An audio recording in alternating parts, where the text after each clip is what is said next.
Honorary captain retired Shyam Singh Raghav, village post तहसील तहसील बहरोड, जिला अलवर, राजस्थान। हाल निवास plot number 65, Jagdish colony, Niwar road, Jhotwara, Jaipur, Rajasthan.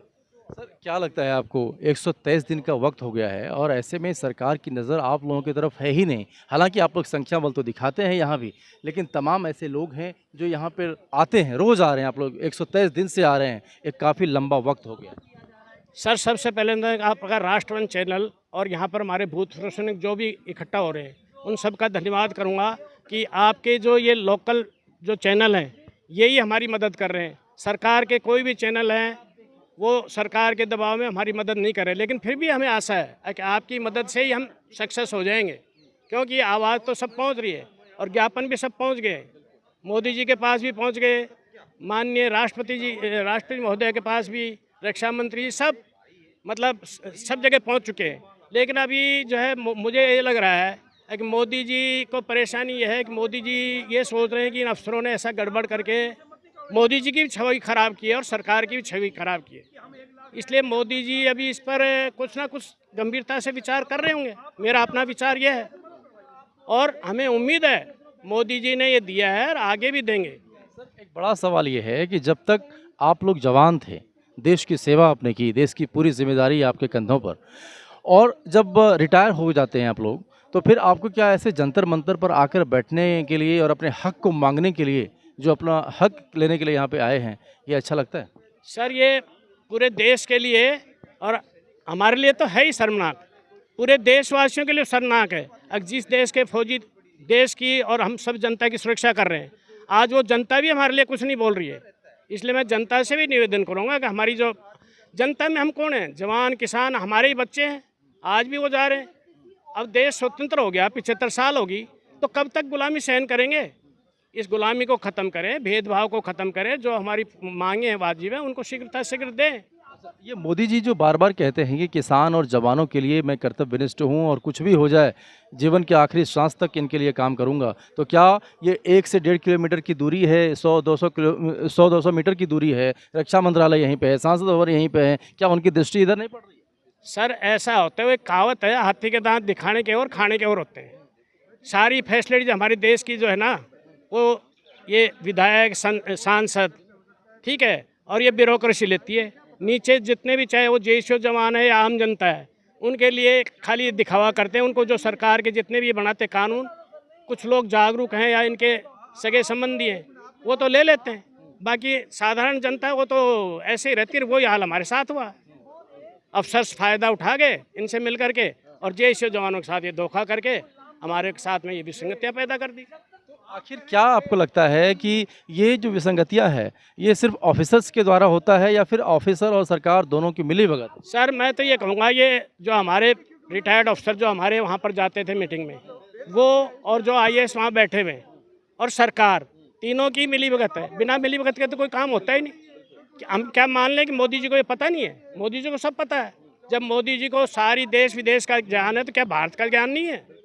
लेकिन मोदी जी इस पर चुप्पी साध रखी, यही तो हम ये सोच रहे हैं कि भाई मोदी जी चुप क्यों है? मोदी जी इसके बारे में कुछ ना कुछ तो कहें। अगर हमारी गलती है तो मोदी जी हमारी गलती बताएं, जिससे हम संतोष करें। अगर हमारी गलती नहीं तो सारी विसंगतियों को शीघ्र दूर करें और ये भेदभाव ख़त्म करें। जितने भी कानून हैं, चाहे वो सिविल के हैं या आर्मी के हैं, ये जितने भी कानून जो गलत हैं उनको चेंज करें और सबको समान। जब समानता का अधिकार देश में है तो फिर ये असमानता क्यों, भेदभाव क्यों? और सर एक ये बड़ी बात ये कही जा रही है कि आर्मी में जो है अभी भी वो अंग्रेज़ों के ज़माने का जो कानून है वो वहाँ पर लागू है और लोगों को ठीक उसी तरह से ट्रीट किया जाता है कि जिस तरह से अंग्रेज करते हैं। बिल्कुल सही है साहब, एक जवान को बोलने की आज़ादी नहीं है, बोल नहीं सकता, मुंह नहीं खोल सकता, और मुंह खोलेगा तो उसको पनिशमेंट दे देंगे। ठीक है, मैं मेरा ही बता रहा हूँ आपको। मैं 69 में भर्ती हुआ था, 1 साल मैंने 70 तक ट्रेनिंग किया। ट्रेनिंग करके मेरा पोस्टिंग कचरापाड़ा में हुआ, 25 AD रेजिमेंट में, और मुझे जाते ही सेवादार भेज दिया, बैटमैन, सहायक, कुछ भी कहें आप, वहाँ भेज दिया। मैं बोला क्या करना? बोला साहब के घर जाओ, वहाँ पता चल जाएगा क्या करना। मैं घर गया, भाई क्या करना? साहब के बूट पॉलिश करना है, धोबी से प्लेस करवा के लानी है, और घर का जो भी काम है, सब्जी लाना, कुत्ता घुमाना, मतलब जो भी काम है वो करना है। मैं दूसरे दिन गया ही नहीं। मैं बोला मैं तो नहीं जाऊँगा, मैं मेरे माँ बाप की सेवा नहीं की। नहीं गया तो मुझे पैक ड्रिल लगा दिया गया। 7 दिन मैंने धूप के अंदर पैक ड्रिल टहला।